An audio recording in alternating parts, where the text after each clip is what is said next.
যাদেরকে প্রেত চালান করা হয়, এই প্রেত চালান হোক কি জিন চালান হোক, এই চালানের অনেক রকম পদ্ধতি আছে। এই সমস্ত চালান দেওয়ার আগে কিন্তু রীতিমতন দশমহাবিদ্যার আরাধনাটা ভালো করে করতে লাগে। এই যে স্পিরিট রয়েছে এদেরকে বা আত্মা রয়েছে এদেরকে কি খালি চোখে কখনো দেখা যায়? স্পিরিটদেরকে খালি চোখে তখন দেখা যায় যদি সেই স্পিরিট তার পরিবারের মতন কোন রূপ ধরে তার সামনে আসে। ওই মানুষটা হয়তো দেখছে সে বাড়িতে থাকছে, কিন্তু সে কি করবে, কি খাবে, কোথায় যাবে, কখন ঘুম থেকে উঠবে, কি ঘুম থেকে উঠবে না, কি খাওয়া দাওয়া করবে, কি সারাদিন কোনো খাওয়া দাওয়া করবেই না, এটা কিন্তু সম্পূর্ণ বিচার করবে সেই তান্ত্রিক যার কাছে সেই পুতুলটা থাকবে। আচ্ছা, যদি বাড়িতে প্রেতাত্মা বা ভূত থাকে সে কি সবসময় মানুষের শরীরেই থাকে নাকি শরীর ছাড়াও একসাথে বাস করার একটা টেন্ডেন্সি থাকে? কোনো মানুষের মধ্যে যদি প্রেত থাকে, সে একজন থাক আর একাধিক থাক, সে কিন্তু সবসময় তার শরীরে থাকবে না। সে তার বাড়ির কোনো একটা জায়গা খুঁজে নেবে তার পছন্দ মতো। বট গাছ, নিম গাছ, তেঁতুল গাছ, সজনে গাছ, শিরীষ গাছ, এই গাছগুলোতে কিন্তু এরা থাকতে খুব পছন্দ করে। যারা ভূতে ভয় পায় তাদেরকে কি বলবেন? ভূতে ভয় তখন হয় যখন নাকি তাদের মন ভীষণ দুর্বল থাকে। ভূত তাদেরকে বেশি করে চেপে ধরে যাদের মন দুর্বল। এই যে বলছিলেন যে এরা মুক্তি পায়, এরা মুক্তি পেয়ে যায় কোথায়? যদি চালান করা থাকে তাহলে কিন্তু যেই সাধক পাঠিয়েছিল তার কাছেই আবার ফেরত যাবে। যারা প্রেত সাধক হয় তারা কিন্তু প্রেত ধরে রাখে। এই প্রেতগুলো কিন্তু কখনোই মুক্তি পাবে না যতদিন সেই সাধক না তাদেরকে মুক্তি দেবে। আপনি একটা কথা বলুন, এরকম একটা শরীরে কতগুলো আত্মা থাকতে পারে? একটা শরীরে অনেকগুলো থাকে। আমি কিছুদিন আগে জলপাইগুড়িতে অলরেডি একটা রিমুভ করে এসেছি, তার মধ্যে 41 জন স্পিরিট ছিল। এরা যখন শরীরে আসে তখন যার শরীর তার স্পিরিটটা কি করে তখন? তার মধ্যে কি হয়, তার যে নিজস্ব আত্মা সে না আস্তে আস্তে তার নিজস্ব অ্যাক্টিভিটিস গুলো হারাতে থাকে। আচ্ছা, এই যে স্পিরিট রয়েছে এদেরকে বা আত্মা রয়েছে এদেরকে কি খালি চোখে কখনো দেখা যায়? স্পিরিটদেরকে খালি চোখে তখন দেখা যায় যদি সেই স্পিরিট তার পরিবারের মতন কোন রূপ ধরে তার সামনে আসে। অনেক সময় দেখা যায় যে যেই ব্যক্তিকে স্পিরিট আর কি ধরেছে সেই ব্যক্তির মতন একদম ওরকমের রূপ ধরে যে পরিবারের অন্য কারোর কাছে সে দেখা করতে গেছে, সে কিন্তু জানে না যে ওই ব্যক্তিকে অলরেডি স্পিরিট ধরেছে। সে কিন্তু দেখছে তার পরিবারের লোক তার সঙ্গে কথা বলতে আসছে, কিন্তু না, ওই পরিবারের লোকটার মতন করে ওই রূপটা নিয়েও দেখা করছে। আর যদি কোন রকম স্পিরিট রূপ না ধারণ করে, স্পিরিটের কোন রূপ কিন্তু নিজস্ব হয় না, এরা হয় একটা শ্যাডো, ছায়া। কারণ এরা হচ্ছে ছায়া জগৎ, এরা হচ্ছে পুরোটা ছায়া জগৎ। যার জন্য এরা কি হয় না, ঠিক মানে চাঁদের যে ফেস, মানে পূর্ণিমা, অমাবস্যা, তারপরে নিউ মুন, ফুল মুন, এই যে মুনের যে ফেস গুলো থাকে না, এই ফেস অনুযায়ী কিন্তু তারা কিন্তু তাদের ক্যারেক্টার গুলো কিন্তু পাল্টায়। আচ্ছা, অর্থাৎ প্রেত লোকের সময় অনুযায়ী তারা প্রেত, মানে যারা যেই সমস্ত স্পিরিট প্রেত লোকের সঙ্গে সঙ্গে তারা নিজেকে কিন্তু পরিবর্তন করে। এরা খুব অ্যাক্টিভ হয়ে যায় না ওই চতুর্দশী থেকে যখন অমাবস্যা লাগে অথবা চতুর্দশী থেকে যখন পূর্ণিমা লাগে। এদের মধ্যে একটা মানে ভীষণ একটা ক্ষমতা জন্মায়। সে যদি মনে করে যে পরিবারের অন্য কারো রূপ ধারণ করবে, সে কিন্তু ধারণ করতে পারে। বা পরিবারে হয়তো দেখা গেল কেউ হয়তো কুকুর পোষে বা কেউ হয়তো বেড়াল পোষে, সে কিন্তু তখন ওই কুকুরের রূপ নিতে পারে। বা কেউ হয়তো বেড়াল পোষে, সে কিন্তু তখন বেড়ালের রূপও কিন্তু সে স্পিরিট নিতে পারে।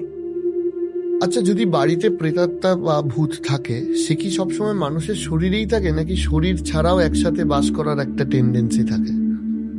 বা কোনো মানুষের মধ্যে যদি প্রেত থাকে, সে একজন থাক আর একাধিক থাক, সে কিন্তু সবসময় তার শরীরে থাকবে না। সে তার বাড়ির কোনো একটা জায়গা খুঁজে নেবে তার পছন্দ মতো।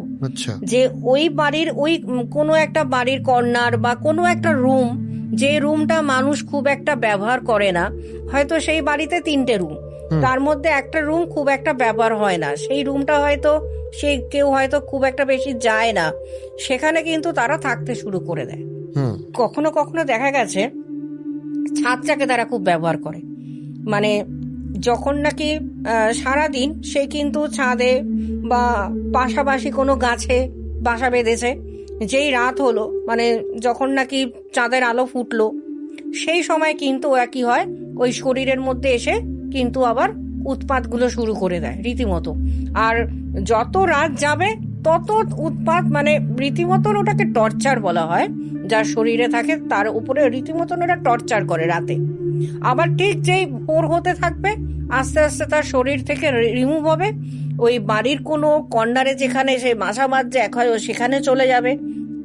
আদারওয়াইজ যদি সে ছাদের কোনো জায়গায় থাকে সে ছাদে চলে যাবে বাড়ির, অথবা ছাদের পাশে যদি কোনো গাছ থাকে, বট গাছ, নিম গাছ, তেঁতুল গাছ, সজনে গাছ, শিরীষ গাছ, এই গাছগুলোতে কিন্তু এরা থাকতে খুব পছন্দ করে। তখন কিন্তু এরা ওই গাছের মধ্যে চলে যাবে। আবার ঠিক যেই রাত, আবার যেই মানে মানে সূর্য ডুবে যাবে, আবার আস্তে আস্তে কিন্তু ও কিন্তু শরীরে কিন্তু এসে আবার ওর যা যা করণীয় ও কিন্তু আবার করতে থাকবে। আর বেশিরভাগ ক্ষেত্রে দেখা যায় যে মেয়েদের শরীরে কিন্তু ছেলে আর ছেলেদের শরীরে মেয়ে আত্মা বেশি যায়, আত্মাগুলো পাঠানো হয়। এই যে স্পিরিট গুলো আছে এরা যদি শরীর ধারণ না করে, মানে কোনো শরীরে না আসে, তখন কি তারা স্পিরিট হিসাবে ক্ষতি করতে পারে, নাকি তাদের আসলে তখন কোনো ক্ষমতা নেই? না, স্পিরিট তখনই ক্ষতি করতে পারে যখন কোনো মানুষের শরীরকে আশ্রয় করে। কারণ স্পিরিট কিন্তু কখনো কাউকে ছুঁতে পারে না। ও তখন ছুঁতে পারবে যখন কোনো মানুষের শরীরে ও আশ্রয় নেবে, তখনও ছুঁতে পারবে, না হলে কিন্তু ছুঁতে পারবে না। কারণ ওরা কিন্তু মাটিতে পা দেয় না নিজেরা। ও তখন মাটিতে পা দেয় যখন কোনো মানুষের শরীরে প্রবেশ করছে, তখন সেই মানুষটা পায়ে হাঁটছে, ও তখন ওর সঙ্গে যাবে। কিন্তু যদি কোনো মানুষের শরীরে আশ্রয় না করে, সে কিন্তু আমাদের মানুষদের মতন মাটিতে পা ফেলে হাঁটবে না। তারা কিন্তু মাটির উপরে থাকবে, মানে তারা কিন্তু সূক্ষ্ম শরীরে ভেসে বেড়ায়। স্পিরিট কি নিজের ইচ্ছা মতো যে কোনো মানুষের শরীর ঢুকে যেতে পারে?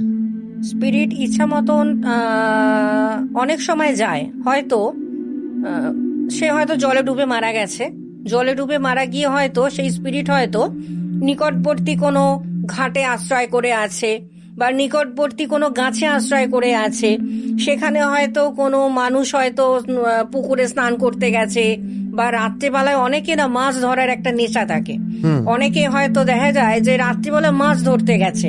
আবার অনেকে আছে যে বাজার হাট করে পুকুর দিয়ে, মানে পুকুরে অনেক সময় আছে যে গ্রামগঞ্জে মাছ টাছ আনলো, ওখানে গিয়ে ধোয়াধুয়ি করছে পুকুরে গিয়ে। ওরা না এই মুহূর্তগুলোকে খোঁজে, যখন এই মুহূর্তগুলো ওরা পায় তখন কি করে, ডিরেক্ট তাদের শরীরে প্রবেশ করে। আর না হলে বেশিরভাগটা চালান মারফত আসে।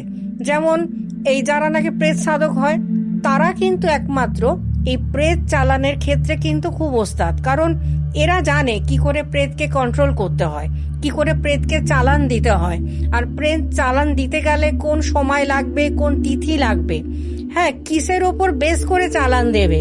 এমন হতে পারে যে কবরস্থানের কোনো ইট, বা শ্মশান স্থানের কোনো শ্মশানের কোনো ভস্য, শ্মশানের কোনো ইউজ করা, মানে যে মৃতদেহ আগে এসছে সেই মৃতদেহের জামা বা মৃতদেহের কোনো জিনিস মানে কালেক্ট করে নিয়ে সেটা রেখে দেওয়ার পরে সেটার ওপর 21 দিন ধরে ওটার ওপর কিন্তু সাধনা, ওটার ওপর কিন্তু জপ তপ এগুলো আর যা যা স্পিরিচুয়াল আছে, মানে যা যা রিচুয়াল আছে সেগুলো হবে। করার পরে যে ব্যক্তিটি মারা গেছে, মানে যার জামা কাপড় থাকবে, তার আত্মা কিন্তু আবার রিটার্ন করানো যাবে যদি সেই সাধক ইচ্ছা করে। এরকম কখনো দেখেছেন যে স্পিরিট কারোর দেহে ঢুকে ভালো করার চেষ্টা করেছে? এখনো অবধি তো স্পিরিট কখনো কারো শরীরে ঢুকে ভালো করার চেষ্টা আমি করতে দেখিনি। স্পিরিট মানেই তো হচ্ছে অতৃপ্ত আত্মা। আচ্ছা, অতৃপ্ত আত্মা তো তার কোনো মানে মনের কোনো ইচ্ছা পূরণ হয়নি। কারণ সাধারণ মানুষ কিন্তু খুব কম দেখা গেছে স্পিরিট হিসাবে অপমৃত্যু হলে তার যে অতৃপ্ত আত্মা থাকে, বা অকস্মাৎ যে মৃত্যুগুলো ঘটে, কেউ রাস্তাঘাট দিয়ে যাচ্ছে, অ্যাক্সিডেন্ট হয়ে মারা গেল, তার মনের ইচ্ছাটা পূরণই হলো না। হয়তো দেখা গেল যে তার বাচ্চার হয়তো স্কুলের ফিস দিতে গেছে, ওই মুহূর্তে সে হয়তো কোনো রকম অ্যাক্সিডেন্টে মারা গেছে। ও কিন্তু তখন ওই বাচ্চাটার মায়া ছাড়তে পারবে না।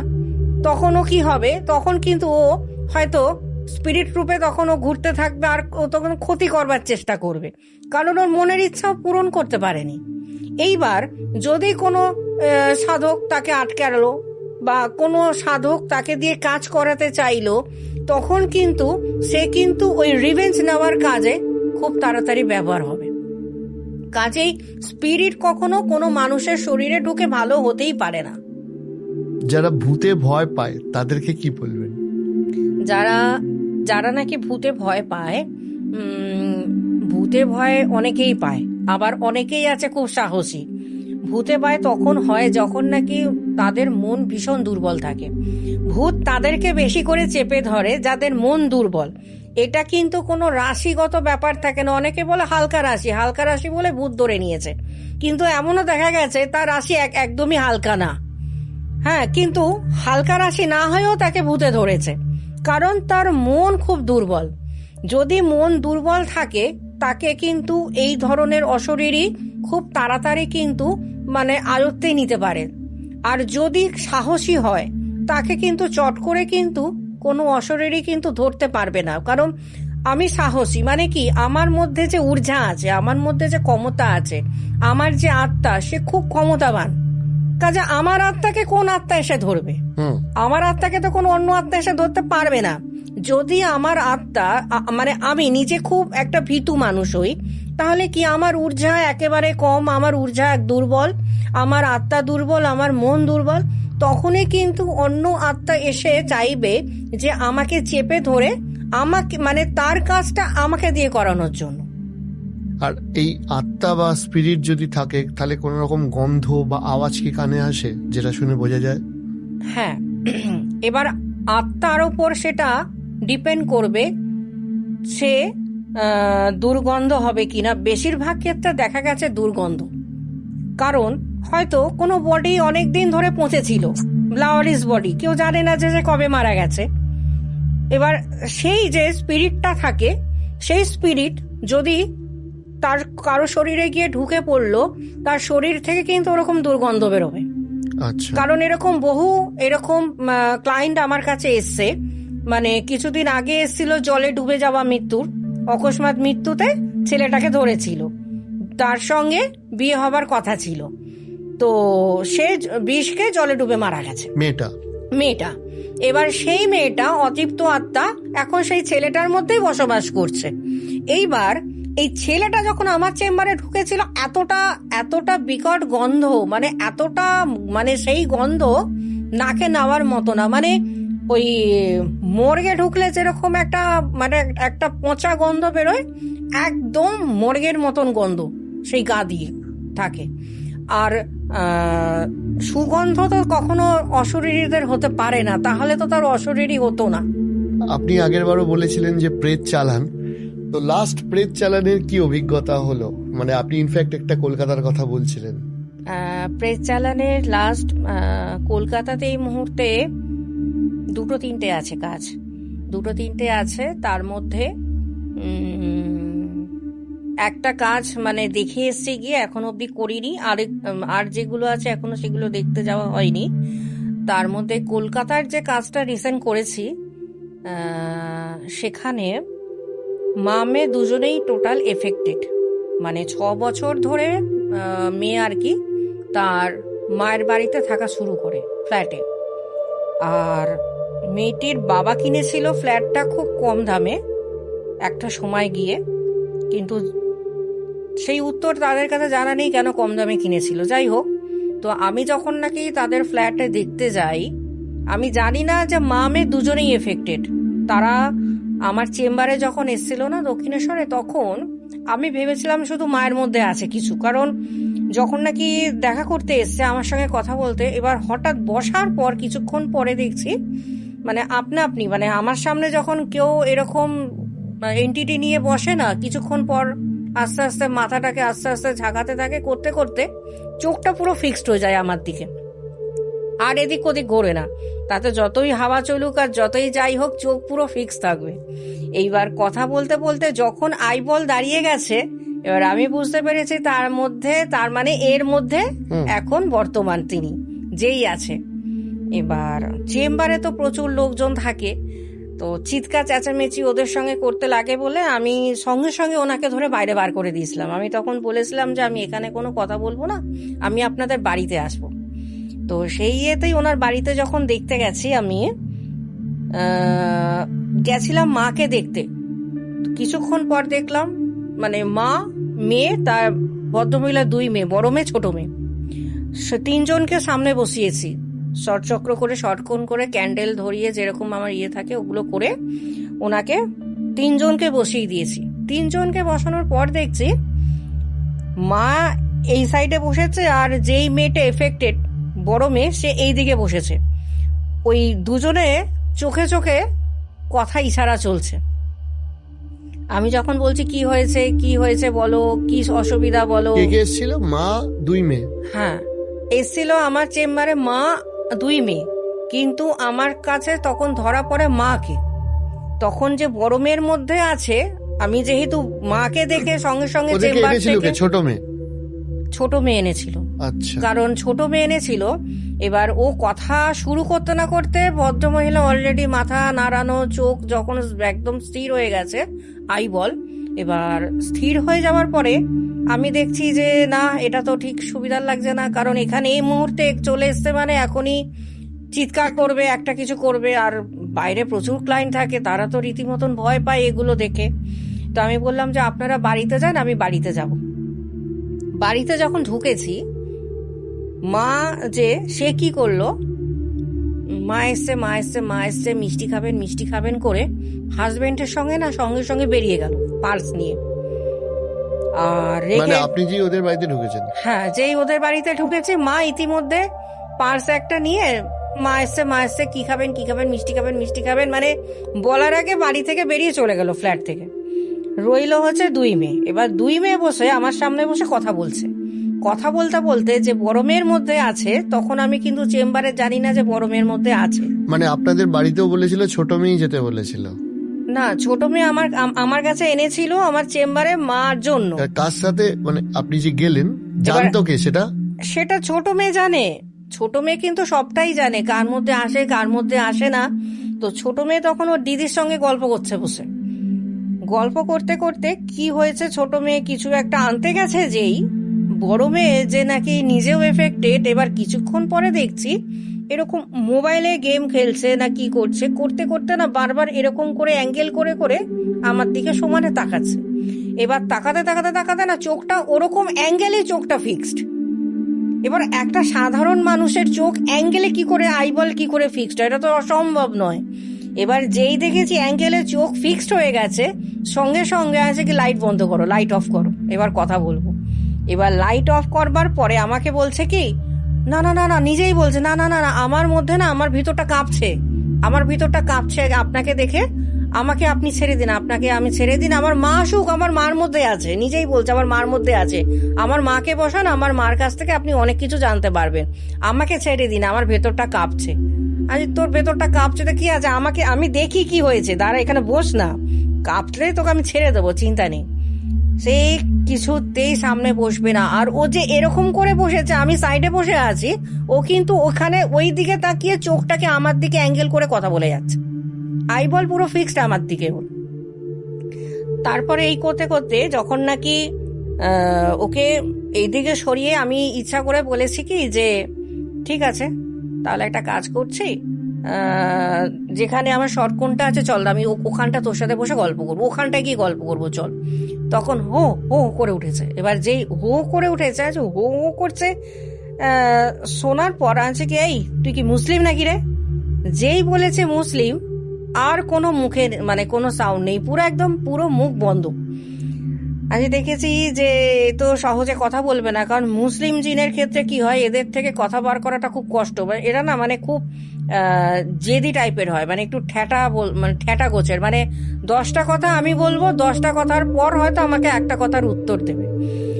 তারপরে আমি ইচ্ছা করেই আমার খাবার জলের বোতল থেকে আমি ওকে বলেছি কি ঠিক আছে, এই জলটার কিসের জল জানিস তো, এর মধ্যে গোলাপ জল আছে, আর আসার সময় না আমি এর মধ্যে একটু শুয়োরের মাংস মিশিয়ে এনেছি, খা একটু জলটা দেখ, খেতে ভাল লাগবে, গোলাপ জল আছে তো, নুন মিষ্টিও আছে, খেতে ভাল লাগবে, খা। যেই বলেছি যে এর মধ্যে সুগার মেশানো রয়েছে, গোলাপ জল রয়েছে, ও সঙ্গে সঙ্গে ওখান থেকে উঠে কতক্ষণে ওই দরজা দিয়ে বেরিয়ে পালিয়ে যাবে। এবার যখন নাকি বেরিয়ে পালিয়ে যাচ্ছে, ওকে যখন ধরে চেপে বসেছি, ওর মা গেছিল কিন্তু ওই মিষ্টি আনার নাম করে বেরিয়ে গেছিল। সঙ্গে সঙ্গে দেখছি ওর মা কোথা থেকে দৌড়াতে দৌড়াতে চলে আসলো, এসে দরজা খুলে আমাকে বলছে, আপনি আমার মেয়েকে ছেড়ে দিন, আপনি আমার মেয়েকে ছেড়ে দিন। আমার মেয়েকে কেন ধরেছেন? ও তো বলছে যে ওর শরীরটা কাঁপছে, আপনাকে দেখে ভয় পাচ্ছে। এইবার বলতে বলতে যখন ওর মাকেও ধরেছি, সঙ্গে সঙ্গে মার মধ্যেও চলে এসছে, মেয়ের মধ্যেও চলে এসছে। তারপর যখন মেয়ে এসছে, মেয়েকে যখন চেপে ধরেছি, তখন মা রীতিমতন বলছে, কোনো কথা কিন্তু বলবি না, কোনো কথা বললে কিন্তু তোকে কিন্তু রাত্রেবেলা খুব পেটাবো ছাদে নিয়ে গিয়ে। এবার যেই বলেছে, আচ্ছা কি কেন ছাদে নিয়ে গিয়ে পেটাবে কেন, কি করেছে ও? আমার দিকে একদম তাকাচ্ছে না, ও কিন্তু অনর্গলর ছোট মানে বড় মেয়ের দিকে তাকিয়ে সমানে বলে যাচ্ছে, কোনো কথা বললে কিন্তু তোকে ছাদে নিয়ে গিয়ে পেটাবো। তারপরে বলতে বলতে আমি ওর বাড়ির লোককে ডেকে বললাম কি যে ওনাকে আপনি ধরে নিয়ে যান অন্য ঘরে, আমি বড় মেয়ের সঙ্গেই কথা বলবো, ওনাকে নিয়ে চলে যান। ওনাকে ওনার বাড়ির 4-5 জন মিলে ধরে নিয়ে যেতে পারছে না ওই রুম থেকে, ও কিছুতেই ওর বড় মেয়েকে ছেড়ে যাবে না। তারপর বড় মেয়ে যখন দেখছে যে কোনো রকম ভাবে তো আর এখান থেকে পালানোর কোনো রাস্তা নেই, তখন নিজে বাঁচার জন্য আমাকে বলছে যে আমি তো সুলেমান বলছি, আমি সুলেমান, আমাকে চালান করে পাঠানো হয়েছে, আমি বাংলাদেশে মারা গেছিলাম, বাংলাদেশ থেকে আমাকে এখানে পাঠিয়েছে মেয়েটার বাবার এক আত্মীয়। এইবার যখন বলছে যে বাংলাদেশ থেকে এসছে, যে বাংলাদেশ থেকে তুই এত দূর চলে আসলি, বলছে চালান মেরে পাঠিয়েছে তো আমাকে, এখানকার তান্ত্রিককে দিয়ে চালান মেরে আমাকে এখানে পাঠিয়েছে। আচ্ছা কি, আচ্ছা তো তাহলে এখন এখানে কোথায় থাকছিস? বলছে কেন, মেয়েটার মধ্যে থাকি। শুধু তাই না, মেয়েটার যার সাথে বিয়ে হবে না, তাকে তো আমি রাত্রিবেলা হলে গলা টিপে দিই গিয়ে, কারণ আমি তো সহ্য করতে পারি না, ওর সঙ্গে কেন কথা বলবে। তো আজ মেয়েটার মানে যার সঙ্গে বিয়ে হবে তুই তাকে চিনিস? বলছে আমি সব চিনি, আমি যার শরীরে থাকবো আমি সবকিছু বলে দেবো, সে কার সঙ্গে কথা বলে, কোথায় যায়, কি করবে। আজকে যে আপনারা আসবেন, আমাকে আপনি বলছে আপনারা আসবেন, আমি সেটাও জানি। আজকে কি জানিস? বলছে হ্যাঁ, আপনি দেখেননি, আপনি যখন নাকি এদিকটা বসেছিলেন, আমি তো এরকম করে আপনাকে চোখটা এদিক করে আমি দেখছিলাম। আচ্ছা কি তাহলে মিথ্যা কথা বলছিলিস কেন যে আমার গাটা কাঁপছে, আমি ভয় পাচ্ছি, আমাকে ছেড়ে দাও? বলছে ওটা তো আপনার হাত থেকে বাঁচার জন্য বলছিলাম, কিন্তু যখন দেখছি আর বাঁচতে পারবো না, তাহলে সত্যিটা বলেই দিই, কারণ অনেক দিন হয়ে গেছে, মুক্তিও তো চাই, কিন্তু এখানে অনেককে ধরে ধরে নিয়ে এসছে এরা, কিন্তু কেউ তো আমার মুখটাই খোলাতে পারেনি। আপনি তো আসল জায়গাটা আমার ধরে ফেলেছেন, যে কি করলে আমি আমি ভয় পাবো। আচ্ছা কি করলাম আমি, কিভাবে তুমি ভয়টা পেলে আমাকে একটু বলো এবার। বলছে যে ওই যে বললেন না যে গোলাপ জল আর সুরের জল আপনি খাইয়ে দেবেন, আর আপনার একটা গলায় আপনার একটা মালা পরা আছে দেখেছি, ওই মালাটা দেখে আপনাকে খুব ভয় হচ্ছে, তবে মালাটা দিলে কিন্তু আমি শেষ হয়ে যাব। এবার যেই বলেছে মালাটা দিলে শেষ হয়ে যাব, সঙ্গে সঙ্গে ওটা ছিল আমার গলা হাকিকের মালা। সঙ্গে সঙ্গে মালাটা খুলে যেই ওর মাথার মধ্যে ধরেছি, সঙ্গে সঙ্গে আমাকে বলছে যে আমাকে ছেড়ে দিন, আমাকে ছেড়ে দিন, আমি চলে যাব, কিন্তু এই বাড়িতে যে মারা গেছে সে কিন্তু যাবে না। আচ্ছা এই বাড়িতে আবার কে মারা গেছে? বলছে এই বাড়িতে একজন মারা গেছে, তার নাম হচ্ছে আক্তার আলী না এই ধরনের একটা নাম বললো, আর ওই ঘরটাতেই একটা উপরে ছাদে একটা যেখানে নাকি ফ্যান ঝোলায় নট সিস্টেম, ওইখানেও গলায় দড়ি দিয়ে মারা গেছে। তো আজ থেকে 20 বছর আগে মারা গেছে ওইখানে, তো সে কিন্তু এখানেই থাকে, আমরা এখন দুজন একসাথে থাকি। আমি তাহলে সে এখন কোথায়? বলছে ওই যে রূপসার মায়ের শরীরে আছে, মানে যেই মেয়েটার সাথে আমি কথা বলছি বড় মেয়ে, ওর নাম হচ্ছে রূপসা, আর ওর মায়ের মধ্যে এই বাড়িতে যে মারা গেছে গলায় দড়ি দিয়ে, সে এর মার মধ্যে আছে, মানে দুজনেই হচ্ছে মুসলিম সেখানে। এইবারে যার জন্য যখন ছোট মেয়েটা মানে বড় মেয়েটাকে ধরেছি, ওর মা স্পিডের মাথায় চলে আসলো যে ওকে আর কি যদি কিছু বলে দেয়, কারণ আমি যখন থেকে ওইখানে ওই শর্ট চক্র এঁকে ওদেরকে বসিয়েছি, তখন থেকেই কিন্তু একজনের সঙ্গে একজন মানে চোখ দিয়ে দিয়ে কিন্তু কথা বলছে, আর সেকেন্ড টাইম যখন ছুটে এসে বলছে কিছু বললে কিন্তু ছাদে নিয়ে গিয়ে মারবো, তো তখনই আমি শিওর যে তার মানে এ সমস্ত কিছু অপারেট করছে একে। লাস্টে যখন নাকি একে ধরা হলো, যে তাহলে একটা কাজ করো, ধরা তো এখন আমি তো বুঝেই গেছি তোমরা কে কে আছো, কি নাম, কোথা থেকে এসছো, তাহলে এবার একটা কাজ করো, এক হয় তোমরা মুক্তি নাও, আর নাহলে একটা কাজ করছি, এই জল ভরা বোতলটার মধ্যে তোমাদেরকে ভরে নিয়ে আমি চলে যাচ্ছি। বলছে এই জল ভরা বোতলের মধ্যে ঢুকিয়ে দিবি? হ্যাঁ তা তো হতে পারে, আমরা তো জিন। আচ্ছা কি যে হ্যাঁ জিন না, আচ্ছা তাহলে বোতলটা তাহলে খুলি। বলছে না না না, ওইটার মধ্যে আমাকে ঢোকাস না, ওটার মধ্যে ঢোকালে আমি মরে যাব। আচ্ছা কেন? বলছে ওটার মধ্যে তো শুয়োরের মাংস টাংস কিসব মিশিয়েছিস গোলাপ জলের সঙ্গে, আর ওটার মধ্যে তুই মন্ত্রপাঠ করেছিস, তুই কালমা পড়েছিস আসার সময়। আচ্ছা তুমি কি করে জানলে আমি কালমা পড়েছি? বলে আমি জানবো না, তুমি এখানে আসার আগে কালমা পাঠ করেছো, কালমা পাঠ করে আমাদের এখানে এসছো, এখানে আমি সব জানি। আর তুমি যখন এখানে ঢুকেছো তোমার গায়ে আমি একটা গন্ধ পেয়েছি। কি গন্ধ? বলছে তুমি যে আতরটা গায়ে মাখো, ওই আতরের গন্ধ, আর তুমি কালমা পাঠ করেছো, আমি সব জানি যে তুমি আমাদেরকে ধরবার জন্যই আজকে এসছো। তারপরে যখন নাকি ওই ভদ্রমহিলাকে চেপে ধরেছি যে তাহলে একটা কাজ কর, তাহলে এখনই মুক্তি নিয়ে নে, আর তো এখানে থাকার উপায় নেই এখানে। বলছে না আমি তো এখান থেকে যাব না, তার কারণ ওনার যে ছোট মেয়ে আছে আর কি, মানে মানে সত্যি যে মা আর কি, মানে মা তো এক এক সময় কথা বলছে মার মতন অবস্থায়, আবার যখন নাকি ওই এখানকার যে ছেলেটি মারা গেছে মুসলিম তার ভাষায়, মানে দুরকম গলা করে মাঝের মধ্যে কথা বলছে। এবার মা যখন নাকি মার মতন কথা বলছে, সে তখন আবার আমার পা ধরে কান্নাকাটি করে বলছে যে মা আপনি এখান থেকে চলে যাবেন না, আপনি চলে গেলে কিন্তু আজকে রূপসার মাকে দুজনকেই এরা দুজন মেরে ফেলবে। আর কে পাঠিয়েছে জানো? এই পাঠিয়েছে হচ্ছে আমার ননদ এখান থেকে চালান মেরে। আমি চালান মেরে যে পাঠিয়েছে, তুমি ওর কাছে আমাদেরকে মানে পাঠিয়ে দাও। আবার বলছো আমাদেরকে পাঠিয়ে দাও। আচ্ছা যে একবার বলছো যে রূপসার মা, আবার বলছো আমাদেরকে পাঠিয়ে দাও, ব্যাপারটা মানে কেমন একটা লাগছে না? ঠিক করে বলো তুমি এখন কে কথা বলছো আমার সঙ্গে? সেই হাসি কাকে বলে আর নাচ কাকে বলে? ভূতের নাচ মানে মানুষের মুখে শুনেছি ভূতের নাচ, কিন্তু সত্যিকারের ভূতের নাচ যদি ওখানে ছেড়ে দেওয়া হয় না, আচ্ছা আচ্ছা মানুষের গায়ের রোম পুরো খারাপ হয়ে যাবে দেখে। ভূতের নাচ আর চিৎকার, ওদের গলার যে ভাইব্রেশন, ওদের যে নাচ, মানে ভয়ঙ্কর এক। তার মধ্যে কথা বলতে বলতে কিছুক্ষণ পর পর না কারেন্ট অফ করে দিচ্ছে নিজে নিজে। পুরো বিল্ডিং এর কারেন্ট আছে, কিন্তু ওদের ওই রুমটাতে কোনো কারেন্ট থাকছে না, মাঝের মধ্যে যাচ্ছে আবার আসছে। লাস্টে যখন নাকি মানে আমাকে শর্ত দিচ্ছে যে চালান মেরে যখন পাঠিয়েছে, চালান মেরেই ওকে পাঠাতে হবে। যদি আপনি চালান দিয়ে পাঠান তাহলে আমরা দুজনে কথা দিচ্ছি, দুজনে এই বাড়ি থেকে পুরোপুরি চলে যাব। তাহলে চালান তাহলে কবে দেবো আর কিভাবে দেব? বলছে কিভাবে দেবে সেটা তো আপনি জানবেন, আর চালান কাকে মারতে হবে সেটা এই যে আমার হাজবেন্ড বসে আছে, এর থেকে ফটোটা নিয়ে নিন, এর থেকে ফটো নিন, এর কাছে ফটো আছে, এ সব জানে। শুধু তাই নয়, আমার ছোট মেয়েকেও মানে এই তান্ত্রিকের কাছে দিয়ে দিচ্ছিল টাকার জন্যে। তো যখন নাকি ওই সমস্ত কথাবার্তা চলছে, রীতিমতন ছোট মেয়েটা তো প্রচন্ড ভয়তে সেই বিভৎস চিৎকার করে কাঁদছে।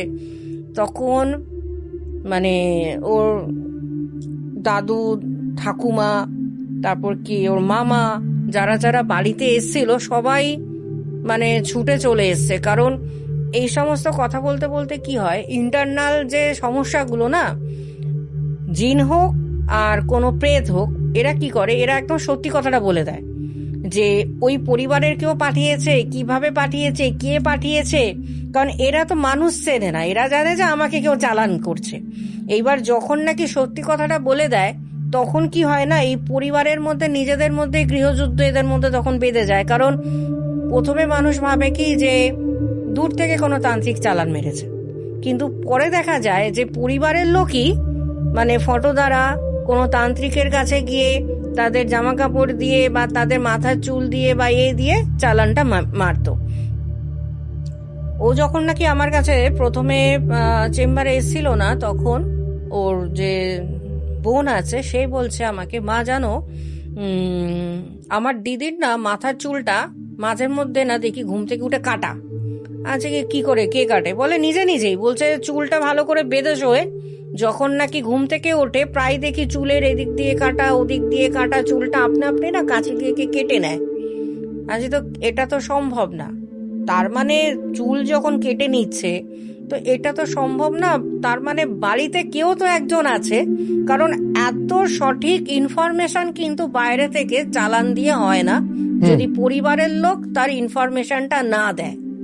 কারণ যাকে ধরছে সে কোন ঘরে থাকছে, যার মধ্যে আমি চালান পাঠাচ্ছি সে কোন রুমে থাকছে, কোন দিকে মাথা দিচ্ছে, কোন দিক সেটা, কি পজিশন, এত কিছু হিস্ট্রি।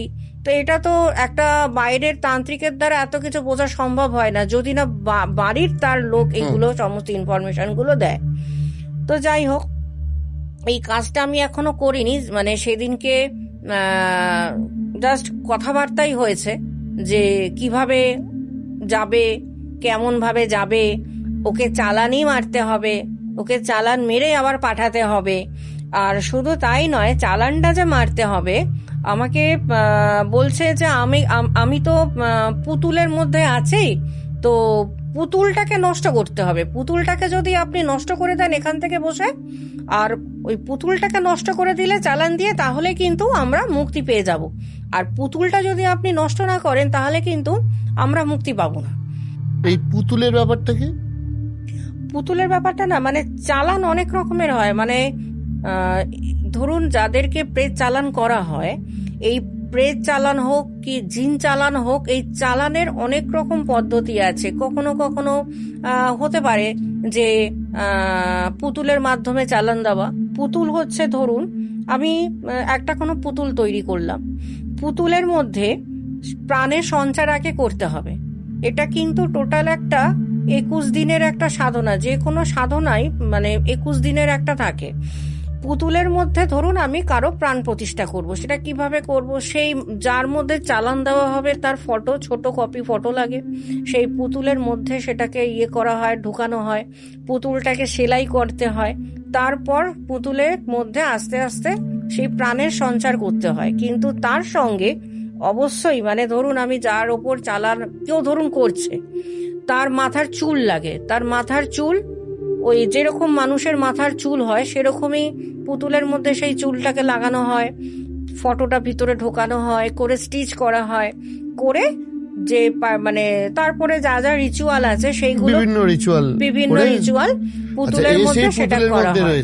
হ্যাঁ, করে ওইটার মধ্যে তো প্রাণ সঞ্চার হয়ে গেছে। মানে ওই মানুষটা হয়তো দেখছে সে বাড়িতে থাকছে, কিন্তু সে কি করবে, কি খাবে, কোথায় যাবে, কখন ঘুম থেকে উঠবে, কি ঘুম থেকে উঠবে না, কি খাওয়া দাওয়া করবে, কি সারাদিন কোনো খাওয়া দাওয়া করবেই না, এটা কিন্তু সম্পূর্ণ বিচার করবে সেই তান্ত্রিক যার কাছে সেই পুতুলটা থাকবে। এই সমস্ত চালান দেওয়ার আগে কিন্তু রীতিমতন দশমহাবিদ্যার আরাধনাটা ভালো করে করতে লাগে। এবার এইটা কি কমপ্লিট হয়েছে আপনার? এই ধরনের একটা কাজ কমপ্লিট আমার হয়ে গেছে, ওটা জলপাইগুড়ি ছিল। না, আপনি যে ঘটনাটা এখন যেটা বলছি এখনো হয়নি, এটা আমি নেক্সট মান্থে এটা করব, কারণ এটা তো শ্মশান ভিত্তিক কাজ। এটা তো আমি শ্মশানে যাব, শ্মশানে গিয়ে ওই রকমই আমাকে সেই পুতুল কিন্তু প্রাণ দিতে হবে। তো সেখানেও কিন্তু ওই মেয়েটার মাথার চুল লাগবে, তার ফটো লাগবে, মানে যা যা একটা চালানের ক্ষেত্রে লাগে সেই সমস্ত সামগ্রী আমারও লাগবে। তাহলে এর শরীরে এটা দিল কে, আত্মাটা পাঠালো? এই যে আত্মাটা, তার মানে তারা বলছে যে তার যে বাবার যে আত্মীয় হয় সে এদেরকে চালান করেছে, মানে তার নিজস্ব হয়তো কোনো রকম, হয়তো এখন তো সম্পত্তি নিয়ে অনেকের বাড়িতে সমস্যা, সম্পত্তি থাকে, কখনো কখনো নিজস্ব কোনো রকম রাগ থাকে, মানুষ কিন্তু এখন এইটাকে খুব খুঁজে নিচ্ছে। আমাকে অনেকেই বলেছে যে এরকম ভাবে, নানা রকম ভাবে তারা মনে করেছে যে এফেক্টেড। যাই হোক, আমি আপনাকে জিজ্ঞেস করছি যে ধরুন কেউ আপনার কাছে এলো, আপনি কি করে বুঝবেন যে সে তার ভিতরে অন্য কোনো আত্মা আছে কি নেই? হ্যাঁ, যদি আমার কাছে কেউ আসে ধরাটা খুবই সোজা। মানে আমি যেটা দেখেছি, অনেক সময় অনেকে তো মেশিন দিয়ে এখন সব দেখে না, মেশিনে কি লাল লাইট ধরে, হলুদ লাইট ধরে, সবুজ লাইট ধরে, ব্লিঙ্ক করে, সেটা দেখে মানে বোঝা যাচ্ছে যে সেখানে স্পিরিট আছে কি নেই, কোনো রকম অশরীরী রয়েছে কি নেই। কিন্তু এই সমস্ত দেখবার জন্য কোনো মেশিনের প্রয়োজনই হয় না। কারণ কি হয়, এই চোখটাই হয়ে গেছে না মানে মেশিনের মতন, মানে কে কার মধ্যে এন্টিটি আছে আর কার মধ্যে এন্টিটি নেই সেই মানুষটার বডি ল্যাঙ্গুয়েজ, সেই মানুষটার আইবল দেখে কিন্তু অনায়াসে বলে দেওয়া যায় সেটা। ধরুন আমার কাছে কেউ আছে বসে, সে হয়তো এসছে, যখন বুকিং করেছে সে কিন্তু বলেনি যে সে এফেক্টেড, তার বাড়ির লোক। অনেক সময় হয় না বলে নিয়ে আসে আমার কাছে, শুধু বলে যে বাস্তুতে সমস্যা আছে, তো বাস্তু সমস্যার জন্য আমার মেয়ে বা আমার বউ বা আমার বোন এরা খুব অসুস্থ, এদেরকে সুস্থ করা যাচ্ছে না পুজো পাঠের দ্বারা, তো মাতাজি আপনার সঙ্গে একবার এইটা নিয়ে পরামর্শ করতে আসবো, এই বলে না নিয়ে আসে। মিথ্যে কথা বলে প্রায় এটা। এইবারে মিথ্যে কথা বলে তো নিয়ে চলে আসে। আসার পরে কি হয়, যে নিয়ে আসছে সে তো ঠিকঠাক থাকে। এবার যার মধ্যে এই ধরনের প্রেতাত্মা আছে বা যেই আছে, কিছুক্ষণ পর আস্তে আস্তে মুভমেন্ট গুলো না চেঞ্জ করতে থাকে। মাথাটা কখনো ঝাঁকায়, কখনো করতে করতে, মানে একটা সাধারণ মানুষের কি হবে, ধরুন আমি আপনার সঙ্গে কথা বলছি, আপনার চোখ এদিকে নড়ছে, আইবল ওদিকে নড়ছে, আমারও নড়ছে। এবার ধরুন কোনো একটা খুব স্পিডে একটু হাওয়া আসলো, হাওয়াতে কি হবে, চোখের পাতাটা পড়ে যাবে, ব্লিঙ্ক করবে। কিন্তু যদি তার মধ্যে কোনো রকম এন্টিটি অলরেডি বসে থাকে, তার চোখের আইবলটা না ফিক্সড হয়ে যাবে, তার কিন্তু আর চোখের পলকটা পড়বে না, ওই রকমই একদম ফিক্সড ভাবে আপনার দিকে তাকিয়ে থাকবে।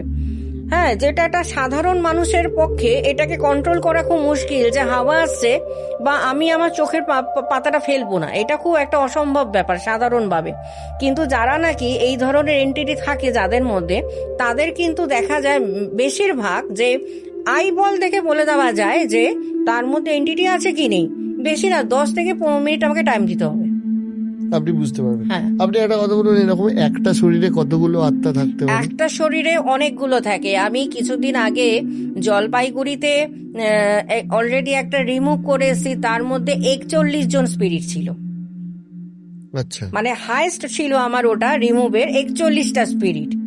তার মধ্যে বেশিরভাগটাই হিন্দু ছিল, একজনই ছিল মুসলিম মহিলা। সেটা একটা শরীরেই ছিল, একটা শরীরে 41 জন ছিল। এরা যখন শরীরে আসে তখন যার শরীর তার স্পিরিটটা কি করে তখন? এবার ধরুন একজনের মধ্যে 41টা হোক, 10টা হোক, 5টা হোক বা 3টে হোক, যাই হোক, তার মধ্যে স্পিরিট রয়েছে। তার মধ্যে কি হয়, তার যে নিজস্ব আত্মা, সে না আস্তে আস্তে তার নিজস্ব অ্যাক্টিভিটিস গুলো হারাতে থাকে। আর যারা তার মধ্যে রয়েছে তারা কিন্তু তাকে আস্তে আস্তে চালনা করতে থাকে। আর তাদের মধ্যে প্রচুর পরিমাণে শারীরিক সমস্যা তৈরি হয়। কারো কারো এমনও আছে প্রচন্ড পরিমাণে পেটে ব্যথা, কারোর মধ্যে আছে ঘাড় তুলতে পারে না, ঘাড়ে খুব যন্ত্রণা, কারো আছে স্পাইনাল কর্ড মানে এমন অবস্থা হয়ে গেছে সে বেশিক্ষণ উঠে বসতেই পারে না। আবার কেউ কেউ আছে তার পাইলসের প্রবলেম চলে এসছে, মানে কখনো পাইলসের প্রবলেম ছিল না কিন্তু রীতিমতন এখন সে প্রত্যেকদিন মেডিসিন নিচ্ছে। ঠিক আছে, তো এইরকম প্রচুর নানা রকম সমস্যা দেখা যায়। এবার দীর্ঘদিন যখন নাকি এরা একজনের শরীরে বসবাস করে, আস্তে আস্তে তাদের ওঠা বসা, বডি ল্যাঙ্গুয়েজ, হ্যাঁ, খাওয়া দাওয়ার স্টাইল সব কিন্তু আস্তে আস্তে কিন্তু চেঞ্জ হতে থাকবে। মানে ধরুন যেই মানুষটা খুব মাংস ভালোবাসে, এবার ধরুন তার মধ্যে 10 জন হোক, 3 জন হোক কি একজনই হোক, তার মধ্যে কোনো স্পিরিট বসবাস করছে, তার আস্তে আস্তে খাওয়া দাওয়ার স্টাইলটা পাল্টে যাবে। এই যেমন কিছুদিন আগে একজন আমার কাছে এসেছিল, সে অসম্ভব মাংস খেতে পছন্দ করে, কিন্তু যখন তার মধ্যে 2খানা স্পিরিট এসে বসবাস করা শুরু করলো, সে তারপর থেকে মাছ মাংস যখন বাড়িতে আনতো, ওই গন্ধ নেওয়ার পরেই না ও একটা অসম্ভব মানে একটা কেমন জানি একটা হয়ে যেত, মানে প্রচন্ড চিৎকার চেঁচামেচি অশান্তি, মানে নিজের মধ্যে নিজে থাকতো না। আর সে আবার তখন মানে নিরামিষ খাবার দিলে যদিও বা খেত, মাছ মাংসর গন্ধ পেলে সে আবার রেগে যেত। এবার আবার কেউ কেউ আছে যারা সারা বছর নিরামিষ খায়, হঠাৎ এইগুলো যখন নাকি তাদের মধ্যে বাসা বাঁধতে থাকে, সেই মানুষটা মাছ ছাড়া মাংস ছাড়া থাকতে পারে না। মানে এরকম বিভিন্ন ঘটনা ঘটে বিভিন্ন রকম। এবার হচ্ছে যে ধরুন মানে এই যে বলছিলেন যে এরা মুক্তি পায়, হ্যাঁ, এরা মুক্তি পেয়ে যায় কোথায়? এরা যখন নাকি মুক্তি পায়, যদি চালান করা থাকে তাহলে কিন্তু যেই সাধক পাঠিয়েছিল তার কাছেই আবার ফেরত যাবে। কারণ সাধকদের ব্যাপার হচ্ছে কি, যারা প্রেত সাধক হয় তারা কিন্তু প্রেত ধরে রাখে, তারা। আর এই প্রেত ধরে রাখার সিস্টেমটা আসে প্রেত সাধনা থেকে। তারা কিন্তু প্রেতকে ধরে রাখতে জানে। তো এই প্রেতগুলো কিন্তু কখনোই মুক্তি পাবে না যতদিন সেই সাধক না তাদেরকে মুক্তি দেবে। ধরুন আমার কাছে কেউ এসছে মুক্তি নিতে, আমি তাদেরকে মুক্তি দিতে গেছি। এইবার যদি সে চালান দেওয়া থাকে, মানে কারো অলরেডি কোনো সাধক সেই প্রেতকে তার কাছে পুষছে, নিত্য তাকে খাবার দাবার দিয়ে নিত্য তাকে যত্ন করে তার কাছে সে রেখে দিয়েছে, এই ধরনের কাজগুলো করাবে বলে এবার আমার কাছে আসলো সেই স্পিরিটটাকে মুক্তি দেওয়ার জন্য। আমি এখান থেকে হয়তো বসে মুক্তি দেব, সে হয়তো সেই শরীরটা ছেড়ে বেরিয়ে যাবে, কিন্তু গিয়ে যাবে কিন্তু সেই সাধকের কাছে যে তাকে মানে অনেক দিন ধরে অলরেডি তাকে ধরে রেখে দিয়েছে। সে কিন্তু সহজে কিন্তু মুক্তি পাবে না। যদি ওই সাধক মুক্তি দেয় তাহলেই মুক্তি পাবে, যদি সাধক মুক্তি না দেয়, যতদিন সাধক বেঁচে থাকবে ততদিন সাধকের হয়ে কাজ করতে হবে তাকে। এরা বাড়িতে কি সিমটমস দেয়? ধরুন বাড়ির লোক বুঝবে কি করে যে আমার কোনো আত্মীয় তার শরীরে স্পিরিট আছে কি নেই? একদম বোঝা যাবে, কারণ তাদের অ্যাক্টিভিটিস গুলো তো চেঞ্জ হতে থাকবে। ধরুন কারোর মধ্যে স্পিরিট রয়েছে, সেই মানুষটা আগে সাধারণ যখন ছিল তার তো নির্দিষ্ট একটা ঘুম থেকে উঠবার একটা টাইম আছে প্রত্যেকটা মানুষের। কেউ সকাল 8টায় ওঠে, কেউ সকাল 6টায় ওঠে, কেউ ভোর 5টায় ওঠে। আস্তে আস্তে কি হয়, তারা দিনের বেলাটাকে আস্তে আস্তে পছন্দ করে না। তারা চায় যে যত লেটে ওঠা যায়, মানে আর উঠে ওরা না সূর্যের মুখ দেখতেই চাইবে না। সূর্যের মুখ বা রোদ দেখলেও ওরা খুব মানে কি বলবো রেগে যায়, মানুষের সামনে আসবে না। পরিবারের লোককে তো তারা পছন্দই করতে চায় না। তখন তারা পরিবার থেকে কি করে, নিজেকে একদম একটা ঘরের মধ্যে পুরো বদ্ধ করে দেয়। তার খাবার স্টাইল চেঞ্জ হয়ে যায়। দেখা গেল সে টাইমে টাইমে খায়, সেই লোকটাই সারাদিনে খাচ্ছেই না। এমনও আছে যে স্পিরিট জবে থেকে ঢুকেছে,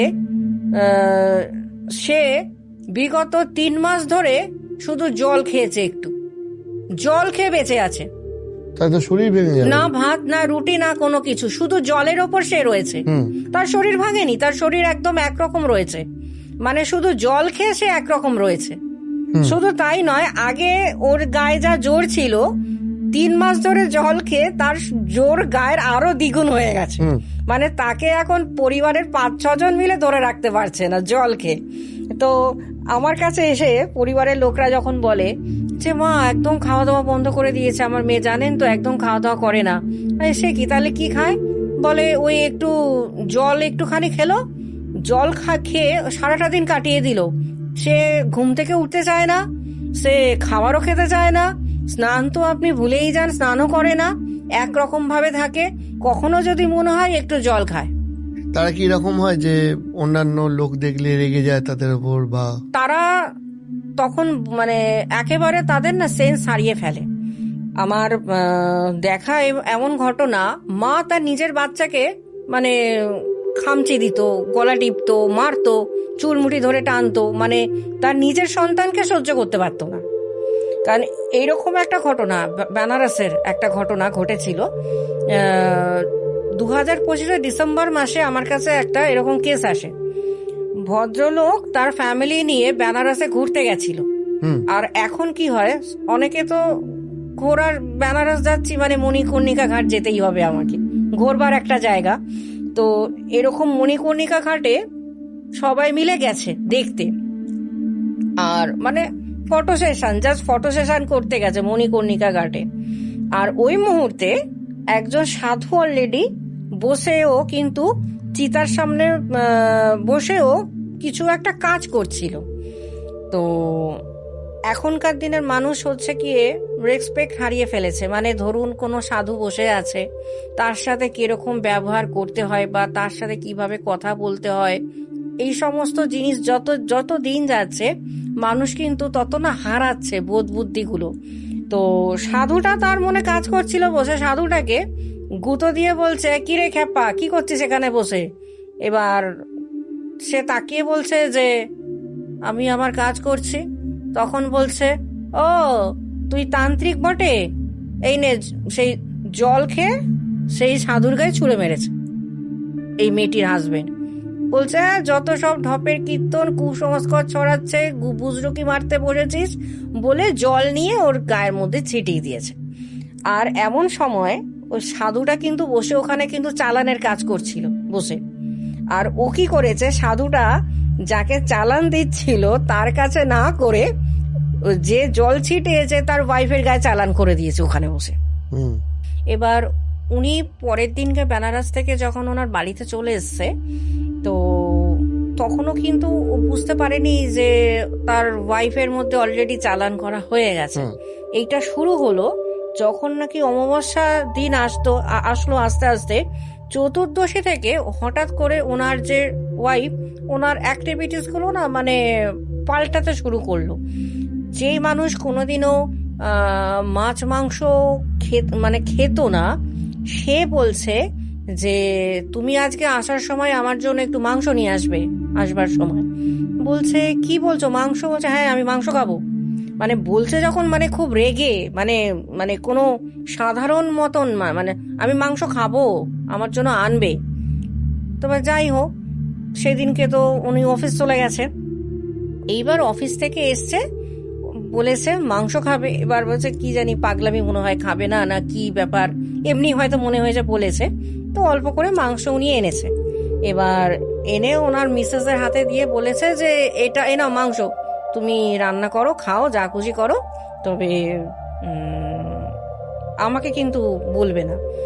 তো ওইটা নিয়ে বলছে, মানে হাজবেন্ড যখন আমাকে বলছে এসে, বলছে হাসিটা না মানে একটা মানে অন্যরকম হাসি, মানে সাধারণ, মানে আমার ওয়াইফ যেইভাবে হাসে ওই হাসিটা কিন্তু সেই হাসি ছিল না। মানে মাংসর প্যাকেটটা হাতে নিয়ে ওনার হাসিটাই একটা অন্য রকমের। বলছে আমি স্নান করতে গেছি, স্নান করে এসে দেখছি অলরেডি মাংসটা ধোয়নি পর্যন্ত, এমনি খাচ্ছে বসে, এমনি বসে খাওয়া শুরু করে দিয়েছে। বলছে কলপারে গিয়ে জাস্ট ওখানে বসে বসে বসে ও এমনি খাচ্ছে মাংস, কাঁচা এমনি খাওয়া শুরু করে দিয়েছে। বলছে না ধুয়েছে না কোনো কিছু। বলছে ওটা দেখার পর আমি সারা রাত আমার মাথা পুরো হ্যাং করে গেছে যে এ কি কোনো রকম নিউরো কোনো প্রবলেম হলো না, এটা হলোটা কি। প্রথমত হচ্ছে মাংস যে খায় না, হঠাৎ বলছে আমি মাংস খাবো, আমি এনে দিলাম সেটা আমার এরকম কাঁচা খাচ্ছে। যাই হোক, পরের দিনকে সঙ্গে সঙ্গে আর কি ওর মাকে খবর দিয়েছে যে এরকম ব্যাপার, আপনি শিগগিরই আসুন। পরের দিনের রাত থেকে ওই মেয়েকে আর চেনা যাচ্ছে না, মানে ভয়ঙ্কর অবস্থা।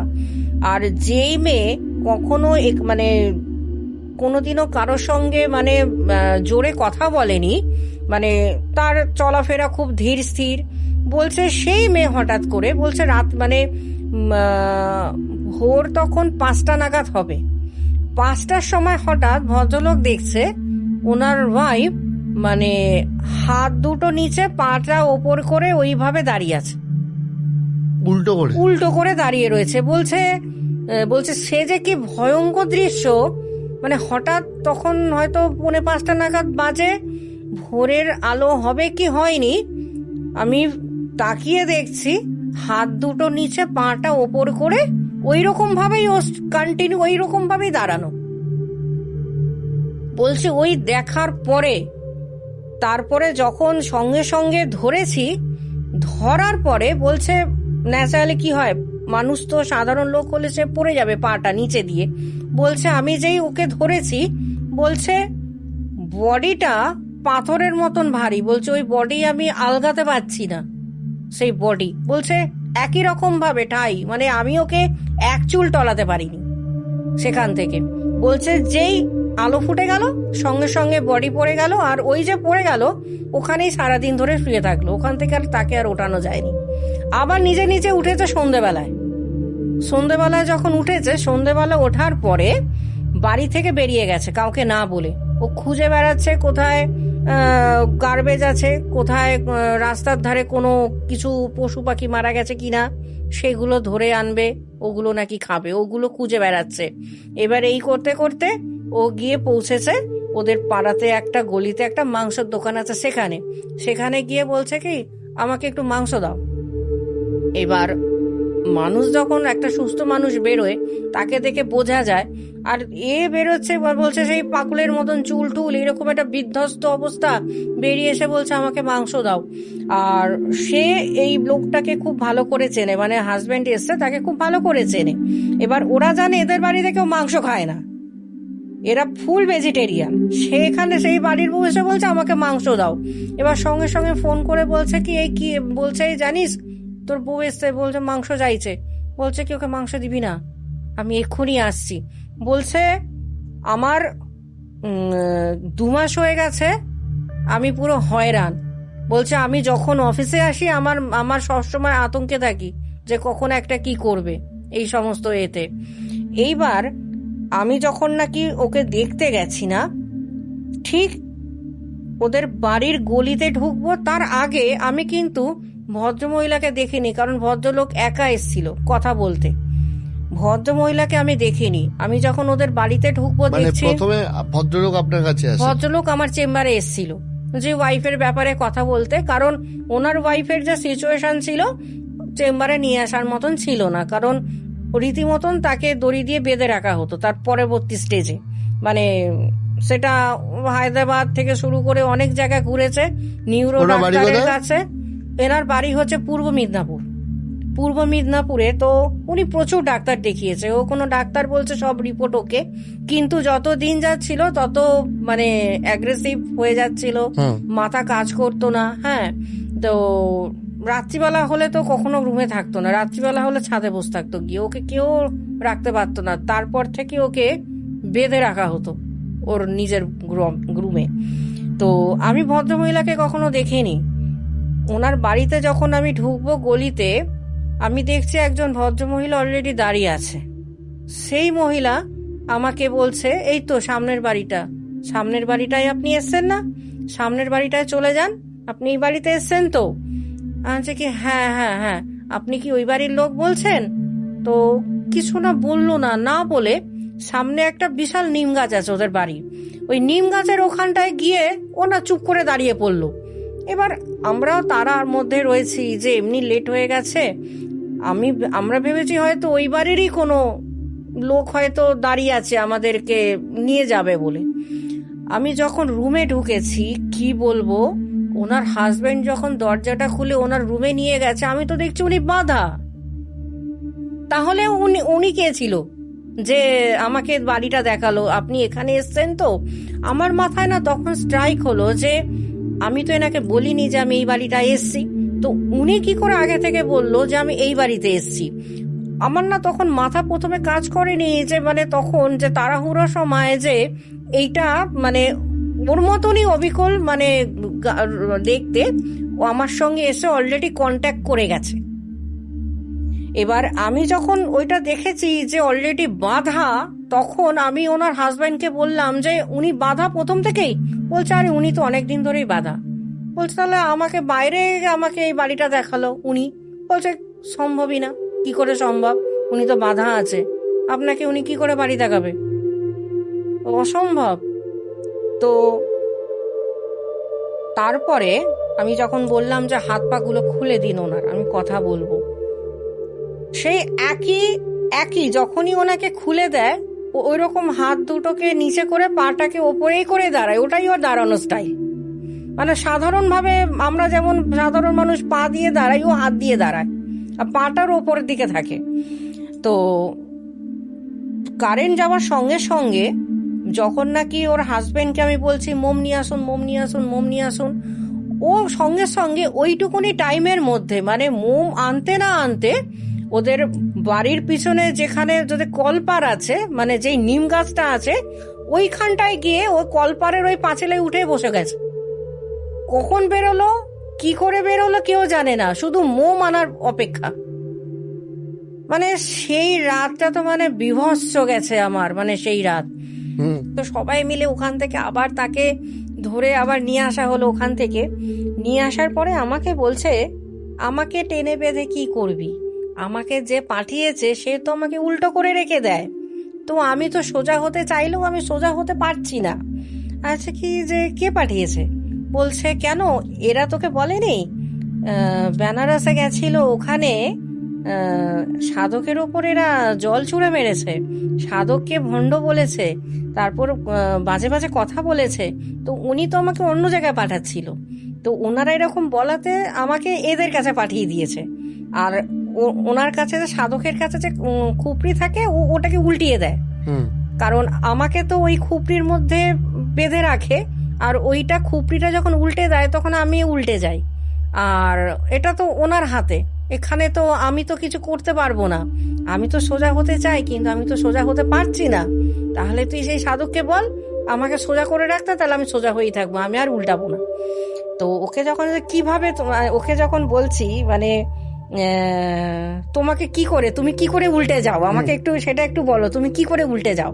বলছে এই খুপড়ির মধ্যে পোষা আছি, আমি খুপড়ির মধ্যে পোষা আছি, তো ওটাকে উল্টো করে দেয়, উল্টো করে দেয় যখন মুন্ডুটা, তো আমিও তখন ওরকম উল্টো হয়ে যাই, আমার হাতটা নিচে চলে যায়, পাটা উপরে চলে যায়, তো এইরকম ভাবে আমাকে রেখে দেয় আমি যখন কথা শুনি না। আচ্ছা যে আর কি কি করে? বলছে ওইটা ওরকম ভাবেই আমাকে তখন টর্চার করে, আমি যদি মনে করি আমি এখন একে ছেড়ে চলে যাব, আমি তো যেতে পারবো না। তারপর কি করে আপনি সলিউশন? তো আমাকে ওর হাত থেকে মুক্তি দিয়ে দেয়, আমি চলে যাব, আমি আর কোথাও থাকবো না। তো আমি বলাতে আচ্ছা ঠিক আছে, তাহলে তুমি আমাকে তাহলে বলো যে আমাকে তুমি সময় বলো যে তুমি কোন সময় আমি মুক্তি দিতে আসবে, তুমি যাবে। বলছে যে আমাকে অমাবস্যার রাতে চালান করেছে, আমাকে অমাবস্যার রাতেই চালান, আবার ফের আমাকে চালান দেওয়াটা আমাকে বার করে দিতে হবে, আর আমাকে এবার পুরোপুরি মুক্তি দিয়ে দিতে হবে, আমি আর ওই খুপড়ির মধ্যে থাকতে পারবো না।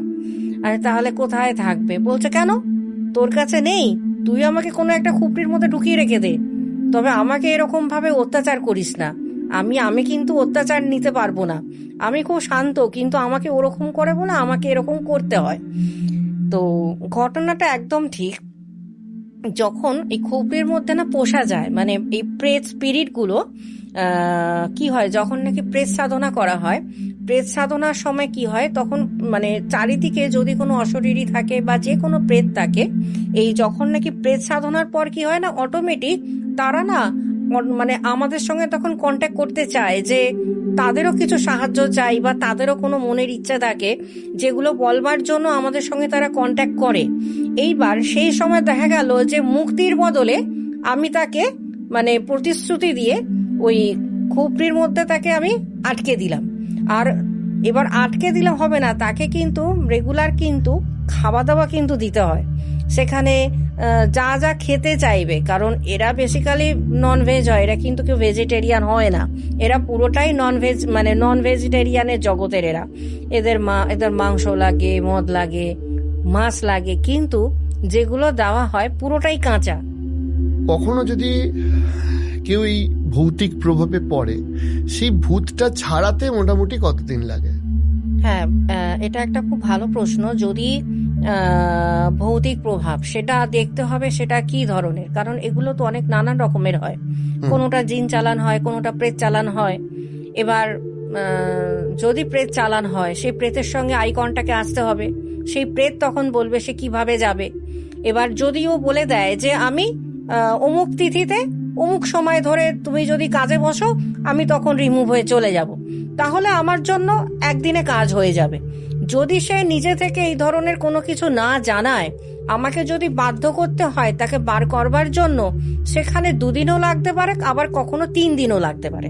আচ্ছা, সেটা আপনি ক্রিয়া করার পর থেকে 2-3 দিন লাগে? হ্যাঁ, ক্রিয়া আমি লাস্টের দিন করি, মানে এই যে 3টে দিন, মানে প্রথম দিন চলে যায় তার সঙ্গে আমার কথা, মানে তার সঙ্গেই বলতে গেলে একটা মানে গল্প, মানে তাদের সামনে প্রেজেন্ট হতে হয়, যে তাদের দুঃখ বা তাদের যে বেদনা ওটা আমি খুব ফিল করতে পারছি, মানে আগে তাদের জন্য আমাকে খুব বিশ্বস্ত হতে হয়। হওয়ার পরে ওরা যখন বুঝতে পারবে যে না এই মানুষটা আমার ক্ষতি করবে না, বা এই মানুষটা আমাকে দাস বানাবে না, এই মানুষটা আমাকে মুক্তি দেবে, বা এই মানুষটা খুব ভালো মানুষ, এরা কিন্তু খুব মানুষ সম্বন্ধে বোঝে যে কে ভালো আর কে খারাপ। মানে সাধকরা তো অনেক রকমের হয়, কেউ খারাপ কাজ করে, কেউ ভালো কাজ করে। এরা কিন্তু খুব ভালোভাবে জানে যে কে খারাপ কাজ করে অভ্যস্ত আর কে ভালো কাজ করতে অভ্যস্ত। যদি দেখে যে না এ তো ভালো, এ তো মুক্তি দেয়, তাহলে সে কিন্তু খুব তাড়াতাড়ি আমার সঙ্গে কন্টাক্টে আসবে এবং সে তার ইচ্ছা বলবে যে আমি অমুক সময় যাব, অমুক তিথিতে যাব, যাওয়ার সময় আমি এটা পছন্দ করি, আমাকে এটা দিতে হবে, বা আমি খেতে চাই, আমাকে ওইটা খেতে দিতে হবে। তখন ওরা নিজেরাই ডিমান্ড করবে, তখন কিন্তু একদিনে কাজ হয়ে যাবে। আর যদি একদিনে কাজ না হয়, আমাকে কিন্তু সেখানে একদিনও হতে পারে তার সঙ্গে কথা বলতে, দ্বিতীয় দিনও হতে পারে যে আমাকে তার সঙ্গে আবার আই কন্টাক্টে আসতে হচ্ছে, তাকে ডেকে আবার তাকে রাজি করাতে হচ্ছে। এইবার আমি যদি তার উপরে বলপ্রয়োগ চেষ্টা করি যে না তোমাকে যেতে হবেই, সেই সমস্ত কেসগুলো কিন্তু খুব একটা সাকসেস হয় না কারোর জন্য। কারণ ওরা তখন বেরিয়ে যাবে কিছুক্ষণের জন্য, আবার কিন্তু রিটার্ন চলে আসবে। আর যদি তারা তাদের ইচ্ছায় যায় তাহলে কিন্তু ওরা কখনো রিটার্ন আসবে না। তো দ্বিতীয় দিনে মোটামুটি তাদের একটা মানে যেটাকে বলা হয় রাজি করানো, সেটা কিন্তু হয়ে যায়। তৃতীয় দিনে আমি তখন কাজটা করি, মানে 3 দিনে আমার সেই কাজটা সলভ হয়ে যায়। যাকে আপনার থেকে অনেক এক্সাইটিং গল্প শুনলাম, এখনো অনেকগুলো বাকি রইল। যারা অনেকে অনেক সময় কন্ট্যাক্ট করতে চায়, আমাদের কাছেও আগেরবার অনেক ফোন এসছিল। আপনি পারমিশন দিলে আপনার কন্ট্যাক্ট নাম্বার বা ডিটেলস আমরা ডেসক্রিপশনে আমার দ্বারা যদি মঙ্গল হয়, আমার দ্বারা যদি কোনো মানুষ সুস্থ হতে পারে, আবার নতুন জীবন নিতে পারে, তাহলে আমি সবসময় প্রস্তুত। কারণ আজকের দিনে আমার যে কাজটা না, সেটা এই সমস্ত মুক্তি দেওয়ার জন্য। মানে আমার কাজ হচ্ছে যারা চালান করছে, আমি কিন্তু সেগুলোকে মুক্তি দেওয়ার চেষ্টা করি এবং মুক্তি দিয়েও থাকি। কারণ আমি মুক্তি দেওয়ার একটাই উদ্দেশ্য, একটা হচ্ছে যাকে চালান করা হচ্ছে, যে স্পিরিট, সেই প্রেতাত্মাটার একটা নিজস্ব কষ্ট, তার সঙ্গে যে মানুষটার শরীরে রয়েছে সেই মানুষটার শরীরের কষ্ট। কাজেই আজকের দিনে আমার হাত ধরে মানুষের যদি মুক্তি হয়, এই সমস্ত প্রেতাত্মা মানে আত্মাদের যদি মুক্তি হয়, তাহলে আজকের দিনে আমি বলবো যে আপনি আমার নাম্বার দিতে পারেন, যদি আমি কোনো ভালো কাজে লাগি। অনেক ধন্যবাদ অনেকটা সময় দেওয়ার জন্য। নিশ্চয়ই আপনার সাথে আবার গল্প হবে। জয়শ্রী মহাকাল, জয়শ্রী। সবাই ভালো থাকবেন, আবার নিশ্চয়ই দেখা হবে। Thank you so much.